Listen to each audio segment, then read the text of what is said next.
Да, моля? Криминална полиция, главен инспектор Колев. Какво? Направили сме блокада пред блока ви. Това са много опасни хора, госпожо.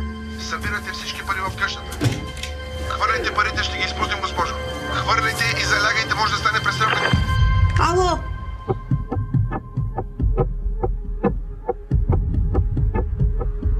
Дойдох за парите. Какви пари? Звънят на произволни номера, докато не попаднат на потенциалната жертва. Никой не е защитен, хора.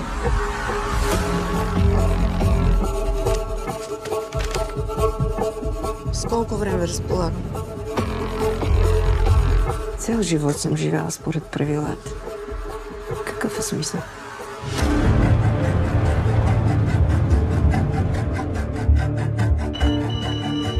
Ало? Твори се работа. Аз агента няма играеш ти, бе. Ти работиш ли, бе? Слезе ли, бе? Какво става, Иванки?